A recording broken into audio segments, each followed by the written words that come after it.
The look on Aunt Celia's face was worth every sleepless night, every eye roll, every moment I questioned my path over the last 6 years. But let me start from the beginning. My name is Emily Kim, and I've never done things the conventional way. While my cousins were attending elite universities on the East Coast, I stayed in Seattle, working full-time at my family's biotech manufacturing firm, Everlyn Labs. At night, I enrolled in an online program focused on automation engineering, not because I wasn't accepted to top schools. I was, but because I saw a different future than they did. I believed the future of biotech wouldn't be led by outdated routines. It would be transformed by robotics, machine learning, and smart systems. To shape that future, I needed to understand both the science and the day-to-day realities of production. Still chasing your virtual fantasy degree? Aunt Celia would sneer when she passed my office, now filled with wires, code, and prototypes. She had inherited the company after my mom. Her younger sister passed away from cancer in 2019. The 12% stake left to me was treated as symbolic at best. Biotech thrives on reputation, Emily, she'd tell the board, not garage ideas and online certificates. But while she dismissed me, I was paying attention, watching other firms wrestle with the same issues we had: bottlenecks, contamination, inconsistency. I studied them, and I knew we could beat them with the right tech.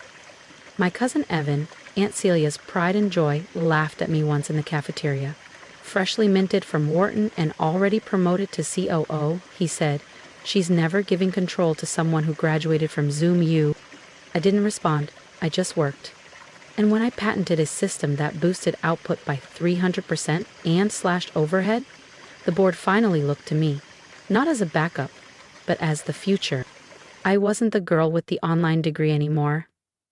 I was the woman who saved their legacy. Her company. That's what they all called it. They forgot that my mother was the one who turned Everlyn Labs from a tiny regional lab into a competitive biotech force. They forgot that her shares, now mine, were earned with vision and risk, not vanity and titles. But I didn't forget, and I hadn't been wasting my time. For 3 years, while the rest of the company dismissed me as the tech-obsessed niece, I worked quietly, methodically, on a project that could change everything. By day, I was just Emily Kim, a mid-level employee buried in quality control. By night, in my one-bedroom Seattle apartment turned makeshift lab, I was building a revolution. I called it AI and NI, Adaptive Neurointelligence System. Not just another automation tool, ANICE was an AI-powered manufacturing brain. It could self-diagnose production errors before they happened, recalibrate drug formulations in real time, and optimize efficiency far beyond current industry standards, all while surpassing FDA compliance thresholds. I filed the patent under my name alone. Aunt Celia never asked me to sign an IP agreement for after-hours work. She thought my side projects were beneath her attention. That arrogance would cost her everything. The same week my patent was approved, Everlyn Labs hit a crisis. Our biggest competitor rolled out a new semi-automated platform, slashing their production costs by 30%. Our stock tumbled. Investors panicked. Aunt Celia called an emergency shareholder meeting. I sat quietly in the back as she stumbled through a weak promise of streamlined protocols. Michael, her golden boy COO, and my cousin fidgeted nervously beside her. They didn't know 3 batches had failed FDA quality checks that very week. I did. I'd flagged the reports myself. "Perhaps," I said aloud, voice steady, cutting through the tension, "we should discuss alternative solutions." Celia's head snapped toward me. "This isn't the time for your theories, Emily." I stood. "Actually, it's exactly the time, especially since you've been hiding batch failures from the board." Gasps. A low murmur spread across the room. "Sit down," Michael said stiffly. "This isn't your arena." "Maybe it wasn't," I replied, opening my briefcase, "until I brought the solution your company is now desperate for." I pulled out the patent, my name stamped across the top. I connected my laptop to the projector. "Let me introduce you to ANIC's Alive, operational platform I've been quietly testing in a restricted section of our facility." Celia went pale. "You did what?" she hissed. I smiled. As quality control supervisor, I have contractual authority to implement test systems. You signed off on that clause yourself. The screen lit up. Real-time dashboards, analytics, predictive alerts, everything A&Is had been doing behind the scenes. For 3 months, this system has run parallel to our main line. Let's look at the results. Slide after slide, the numbers spoke. 45% reduction in production costs. 98% fewer quality failures. Real-time adaptations no human team could match. This isn't just a fix, it's the future. Michael stood up, sputtering. Those figures aren't possible. They are, I replied calmly. The FDA conducted an unannounced inspection last week. Want to see their initial report? Celia gripped the table. This is unauthorized. Actually, it's by the book, I said, flipping to the contract clause. And the patent? It's mine, not the company's. Not yours. The room buzzed. First confusion, then realization. Investors leaned forward. Whispers turned to excitement. We can license this, one said. We can spin it into its own division, said another. I saw dollar signs in their eyes. More importantly, I saw respect. Celia sat frozen. Michael looked lost. Sometimes, the best revenge isn't confrontation. It's standing tall while everyone who underestimated you realizes they were never even in your league. I closed my presentation. My mother built this company's legacy with vision. I intend to protect it with innovation. And judging by the board's reaction, they were ready to follow me. Not the niece, not the backup plan, but Emily Kim, the future of Everlyn Labs. One shareholder called out, "Will other companies really pay for this?" They already have, I replied calmly. This morning I received offers from 3 major biotech corporations. You could have heard a pin drop. They're very interested in the fact that Everlyn Labs doesn't own the patent rights. Aunt Celia shot up so fast her chair clattered to the floor. This is outrageous. You developed this while working for us. The company owns nothing, I interrupted, meeting her glare head-on. I developed the entire system, every algorithm, every prototype, on my own time, in my own apartment, using my own funds. I held up the patent packet. This is registered to Emily Kim, not Everlyn Labs, and your repeated insistence that my work was worthless means you never asked me to sign an intellectual property agreement. My attorneys have documented everything. I clicked to the final slide, a chart forecasting the company's future with and without A&IS. The difference was devastating. Without it, I said, we lose FDA certification in 6 months. Our competitors are using smarter systems. We're lagging behind with processes that should have been retired 5 years ago. With A&IS, I continued, gesturing to the soaring graph. We don't just catch up, we lead. At that moment, the boardroom doors opened. 3 visitors entered. Celia's face turned from rage to a stunned blank. Allow me to introduce David Chin from Merck, Sarah Williams from Moderna, and Thomas Rodriguez from Genentech. I said with a smile. Each of them has expressed interest in acquiring the patent. I invited them today to observe A&IS in action. Michael stood, voice strained. This is a closed shareholders meeting. You can't just... I can, I replied smoothly, holding up a leather folder. As a shareholder, I have the right to invite outside observers to any non-confidential technology demonstration. It's in the bylaws. The ones Dad wrote. The guests took their seats, expressions focused on the screen. So, here's the choice, I continued. Everlyn Labs can license my technology. You retain control, but pay market rates for use of A&IS. Or, I look toward the industry reps. I can accept one of the very generous offers on the table. Celia slammed a fist on the table. This is blackmail. No, I said evenly. This is business. The kind of business you said I'd never understand with my worthless online degree. I pulled out a final document, thick and detailed. This is my formal offer. Exclusive licensing rights to ANII, with several conditions. What conditions? Asked a shareholder, leaning forward eagerly. First, I said, a restructuring of the board. My mother's vision was about progress and innovation, not stagnation and ego. We need leadership that reflects that. Celia's face twisted. You want my position? No, I said firmly. I want the position I've earned, Chief Technology Officer, with a seat on the board. The licensing agreement is contingent upon that appointment. The room went silent, the weight of the moment hung in the air. Michael, usually full of Ivy League confidence, asked, "And if we say no?" I turned again to the visitors. "Then I walk. My patent, my system, my terms." An older board member, Mr. Alder, who'd known my mother, spoke up. "Celia, we need to vote. Now." Celia looked around the room, no support. Her reign, built on control and intimidation, was unraveling. "This isn't over," she hissed. "Actually," I replied, "it is." I nodded toward my attorney, who stepped forward and handed each board member a sealed envelope. "What now?" Celia snapped. "The results of an internal audit I commissioned 3 months ago," I said. It uncovered several irregularities in recent FDA compliance filings, irregularities that aligned precisely with Michael's promotion to VP of Operations. Michael paled.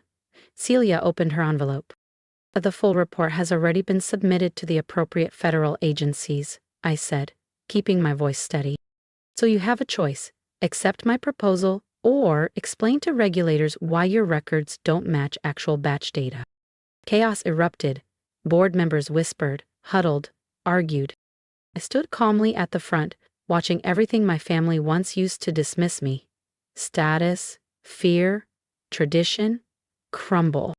Dad used to tell me, "You don't fight power with anger. You replace it with something stronger." As they called for an immediate vote, I caught my reflection in the boardroom glass. This time, I didn't just see Dad's determination in my stance. I saw his pride. 6 months can change everything. I stood in what was once Aunt Celia's office, now mine, overlooking the newly renovated production floor of Everlyn Labs.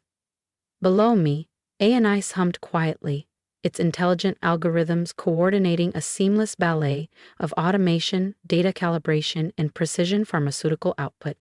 Since full implementation, our production efficiency had soared by 250%, and our stock price had tripled. We'd gone from surviving to defining the future. The door swung open. Maria Rodriguez, our new VP of Operations, entered with a smile and a thick folder in hand. "The FDA inspectors just left," she said, grinning. "They're calling us the new gold standard in biotech manufacturing.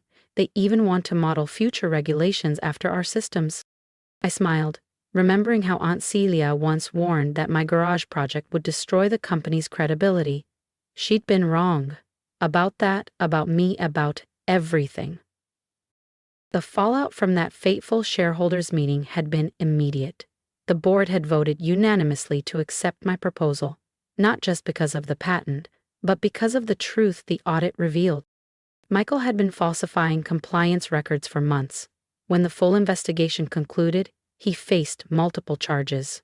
Celia had no choice but to resign. Her silence had made her complicit. "Have you seen today's Wall Street Journal?" Maria asked, handing me the paper. The headline read, "Everlyn Labs redefines biotech manufacturing. Stock soars amid AI breakthrough." Beneath that, in smaller print, "Former CEO Celia Whitman under sex scrutiny in separate venture." I skimmed it briefly, then set it aside. Celia wasn't my concern anymore. I had more important things to focus on. Like the Emily Kim Innovation Fellowship, launched in my mother's name, offering scholarships to students pursuing biotech automation, especially those from non-traditional backgrounds. My phone buzzed. A message from Dr. Sarah Chin at MIT. Her team wanted to collaborate on expanding ANIS into CRISPR and cell therapy manufacturing. 5 years ago, I couldn't have gotten MIT to answer my emails. Now they were calling me. A knock on the door broke my train of thought. To my surprise, it was Aunt Helen, Celia's sister and longtime silent observer. "Emily," she said gently, "do you have a moment?" I gestured for her to sit across from me. She hesitated, clearly uneasy in the space where her sister once ruled. "I wanted to thank you," she began quietly, "for what you did for Liam." Leia, Sully's younger son, had always been different from the rest of the family. Quiet, technical, hands-on. He'd been taking online courses in robotics engineering for years, hiding them from his mother. After the leadership transition, I found his job application rejected under Celia's orders. I brought him into the tech division. Now, Liam was thriving. "Liam earned his place," I said simply, "just like everyone else here." Helen's eyes watered. Celia was wrong. About education, about you, about how this company should be run. She paused. "Your mother would be proud." Would she? I glanced around the office. The heavy oak furniture was gone. The space was bright, open, filled with technical schematics, digital dashboards, and photographs of our diverse engineering teams. The values she raised me with, integrity, vision, and self-determination, were alive in every inch of this building. A soft chime came from my desktop. ANIS had just corrected a pressure variance in one of our clean rooms in real time.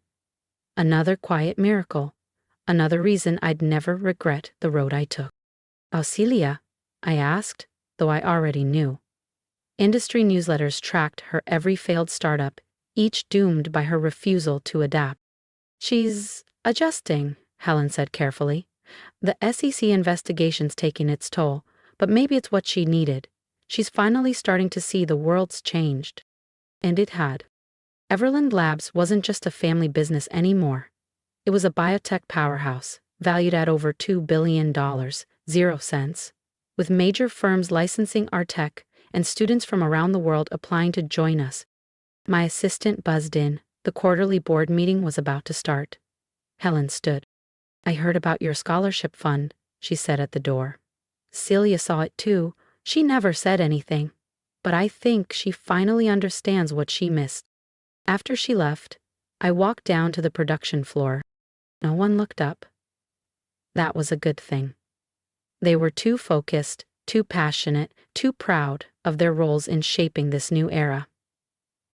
Liam was at his station, calibrating one of ANIS's sensory modules. His online degree in robotics engineering was framed on the wall, just like mine upstairs. "How's the calibration?" I asked. He grinned, eyes sparkling. "Almost too perfect. Just the way we built it." The AI suggested a sensor realignment, improving accuracy by another 3%. I watched ANIS adapt in real time, still amazed that what began as messy sketches taped to my apartment wall had grown into this. An industry-redefining system now studied by MIT and benchmarked by the FDA. The future of biotech manufacturing, born from the persistence of a young woman with an online degree, who simply refused to believe her education was worthless. Back upstairs, I opened my desk drawer and pulled out an old nameplate once displayed on Aunt Celia's desk. Celia Whitman, CEO, embossed in thick, gleaming brass. I dropped it in the recycling bin without a second glance. The nameplate on my desk was simpler, sleek, clean. Emily Kim, Chief Technology Officer. Beneath it was a small inscription, the first line of code I ever wrote for ANIS, back when it was only a dream, and a few notes in the margins of my class lectures. The quarterly board meeting would begin soon. Another record-breaking quarter, more innovations to unveil. But first, I drafted a quick message to the head of our scholarship program. Double the number of online degree scholarships next year. And add this to the application. No degree is worthless if you have the vision to use it. Because the real triumph wasn't revenge, it was transformation. Success isn't defined by the school you attended, but by the courage to build something meaningful from what you've learned. And Celia had been right about one thing. Tradition did matter in biotech, but she forgot. Every tradition begins with someone daring to break the mold. As I walked toward the boardroom, I passed our newly updated mission statement. Everland Labs, where innovation meets integrity. And beneath it, in smaller print, the words, "My mother lived by." Education is never worthless. Vision is priceless. She'd been right all along.